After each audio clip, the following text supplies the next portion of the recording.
बहुत सारे लोग कह रहे हैं कि इस्तिग़फ़ार हम पढ़ रहे हैं, बेनिफिट्स मिल रहे हैं, फ़ायदे हो रहे हैं, फ़वाइद हो रहे हैं, मिल रहे हैं उसके फ़ायदे, बहुत सारी चेंजिंग आ रही है हमारी। लेकिन कुछ लोग जो ऐसे हैं जो कह रहे हैं इस्तिग़फ़ार हम सालों से पढ़ रहे हैं, महीनों से नहीं सालों से भी पढ़ रहे हैं, लेकिन उसके फ़ायदे, उसकी बरकत हासिल नहीं हो रही है।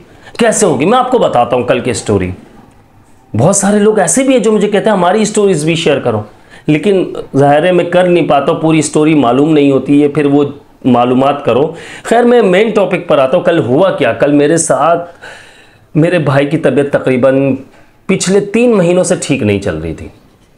यानी वो उम्रे पर जो गए, तो उस छोटे भाई है, उम्रे पर जाना था उसे, तो उससे पहले की तबीयत ख़राब चल रही थी, लेकिन उसने चेकअप नहीं करवाया, कुछ भी नहीं करवाया। मैं आपको पूरी छोटी सी स्टोरी बताता हूँ हुआ क्या। वो बस नॉर्मली डॉक्टर को दिखाना और दवा ले लेना, ब्लड प्रेशर चेक करवा लेना, ये सीन चल रहा था। कल वो किसी बड़े हॉस्पिटल गए अपनी वाइफ के साथ, यानी हमारी भाभी के साथ। वो गए और वहाँ पर चेकअप करवाया, तो उनको पता चला, जब शुगर टेस्ट हुआ तो उनको शुगर, यानी कि पता चला कि शुगर हो गया, और शुगर भी इतना हाई लेवल का कि 600 प्लस, यानी कि आप ये समझ लीजिए कि मशीन ने एरर दे दिया। अब उसके बाद होता क्या है?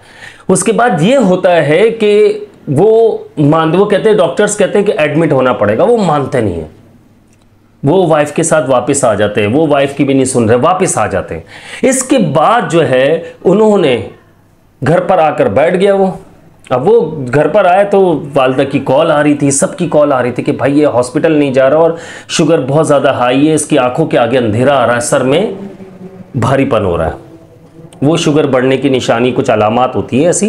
खैर मुझे बताया गया, मैं ज़बरदस्ती उसे लेकर गया।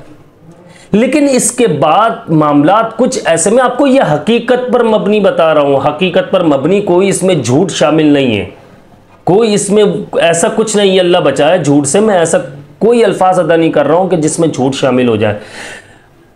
मैं उसे लेकर गया हूँ पटेल हॉस्पिटल। वहाँ पर भी जब इनका एमरजेंसी में लेकर गए तो वहाँ पर भी शुगर हाई आ रही थी, यानी मशीन पर जो है हाई लिखा हुआ आ रहा था। अब डॉक्टर से जब मैंने बात की तो डॉक्टर सिर्फ एक बात कर रहे थे कि हमें नहीं पता कि शुगर हाई जो है मशीन ने एरर दे दिया। अब हमें नहीं पता ये 600 है, 600 प्लस है, यानी कि 700 है, 800 है, 1000 है, 1200 है, कितनी है। इनको एडमिट होना होगा कम से कम 2 से 3 दिन। छोटी सिस्टर हमारे साथ थी, मेरे साथ थी, तो मैंने कहा भाई ठीक है, आप करें चेकअप वगैरह करें, आप उसको मेडिसिन दें, टेस्ट वगैरह लिखवा उन्होंने दिए, टेस्ट वगैरह वहाँ पर वो खुद करते हैं टेस्ट वगैरह। टेस्ट हुए, सब कुछ हुए। मैं बाहर जाकर बैठ गया क्योंकि एक बंदा इमरजेंसी में अलाउ था, छोटी सिस्टर भाई के पास रुक गई।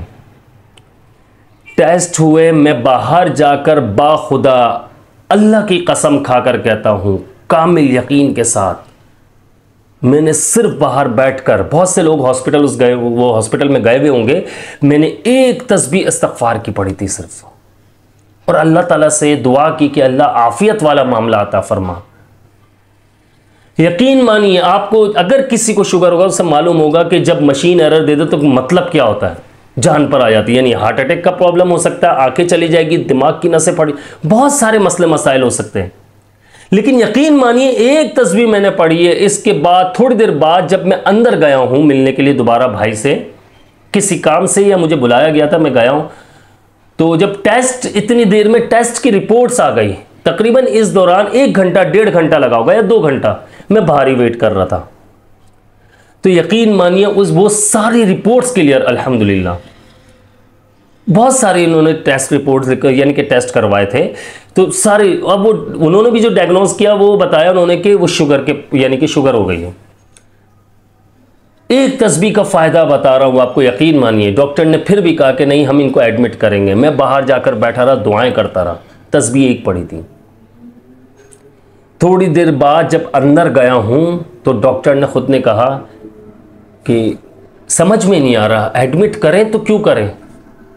इनकी 600 प्लस यानी कि एरर दिया हुआ था, और हमने जब इंसुलिन दिया इसके बाद इनकी 294 हो गई है शुगर, यानी कि नीचे आना शुरू हो गया। वो ज़ाहिर इंसुलिन वगैरह उन्होंने दी। फिर इसके बाद रात का तकरीबन, ये बात है मगरिब के बाद की, और इसके बाद तकरीबन रात का 12 बज गया वहाँ पर, नहीं 11:30 तक उन्होंने एक ही बात की कि हम एडमिट नहीं कर सकते, बिल्कुल ठीक है, आप घर ले जाए, बस आप खुद फॉलो अप करेंगे इन चीज़ों को आप लोग। छोटी सिस्टर ने कहा ठीक है, मैं खुद देख लूंगी, इंसुलिन वगैरह देना, ये सब कुछ। यानी कि कहने का मकसद ये बता रहा हूँ, छोटी सी स्टोरी और हकीकत में कह रहा हूँ मैं आपको। अगर आप कहेंगे मैं आप लोगों को बाकायदा कल की बनी हुई फाइल्स में आपको पिक्चर्स में वीडियो में लगा दूंगा, फोटोज दे दूंगा आप लोगों को। यह हकीकत पर मबनी बता रहा हूं।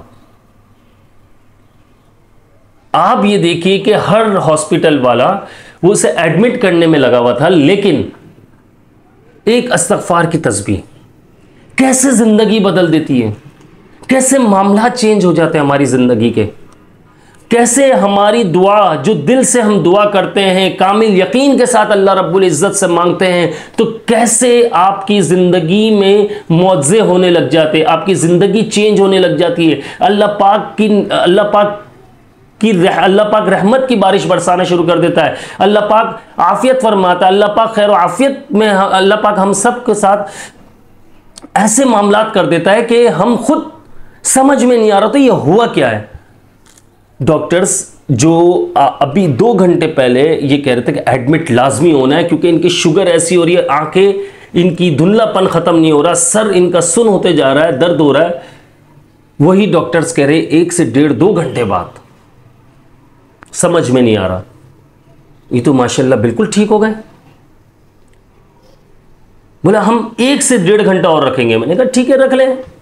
11 साढ़े 11 उन्होंने कहा 11 साढ़े 11 बजे रात को उन्होंने कहा नहीं भाई आप ले जाए, खुद ही मेडिसिन दे देनी है आपने, खुद ही कर देना है, अल्लाह का शुक्र, बस कल ओपीडी में चेक करवा लीजिएगा।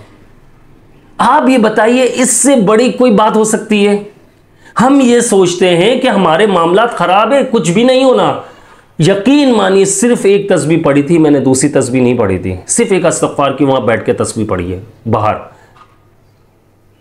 जिंदगी में ऐसे चेंजिंग आती है।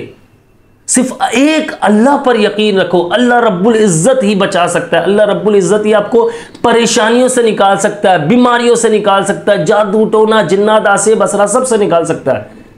रिज़्क़ की तंगी है, अल्लाह पाक नवाजेगा आपको। फिर मैं कहता हूं तो इस बात को तो लोग अजीब कमेंट्स करने शुरू कर देते हैं कि आपको तो नजराना मिलता होगा इसलिए आपको टेंशन नहीं है। वो भाई नजरानों से घर नहीं चलते, सही है, मेहनत करने से चलते।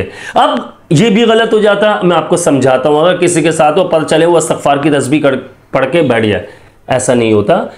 इस्तग़फ़ार कर मैंने किया, अल्लाह पर कामिल यकीन। लेकिन देखो अल्लाह ताला क्या फरमा रहा है, असबाब भी इख्तियार करो। असबाब इख्तियार क्या किया, हम हॉस्पिटल लेकर गए। अगर मैं घर में ही रखकर और इस्तग़फ़ार की तस्बीह पढ़ के दुआ मांगता तो ये तो मुझ पर उल्टा गुनाह मिलना शुरू हो जाता, क्योंकि उस वक्त जो है ना मुझ पर असबाब इख्तियार करना यानी कि एक तरह से फर्ज हो चुका था। कुछ नहीं पता था, जान यानी कि बंदे की प्रॉब्लम हो जाती कि वो बंदे को कुछ भी हो सकता है। तो इसलिए ये हिमाकतें जो होती हैं, ये बेवकूफ़ाना बातें जो होती हैं ना, ये बंदे को बहुत ज़्यादा परेशान करती है, डिप्रेशन में डाल देती है। इसलिए इन चीज़ों से आप लोगों ने बचना है। अल्लाह पर कामिल यकीन के साथ एक तस्बीह जो होती है ना, वो इतनी फ़ायदा पहुंचा देती है आप सोच भी नहीं सकते हो। अल्लाह ताला हम सबको सुन्नतों पर अमल करने वाला बनाए और 5 वक्त बाद जमात नमाज अदा करने की तौफीक अता फरमाए। इस्तग़फ़ार ज़्यादा से ज़्यादा करने की कोशिश किया करें। अल्लाह ताला हम सब के गुनाहों को मुआफ़ फरमाए और हम सब की जिस्मानी और रूहानी बीमारियों से शिफा अता फरमाए। आमीन। अस्सलामु अलैकुम व रहमतुल्लाह।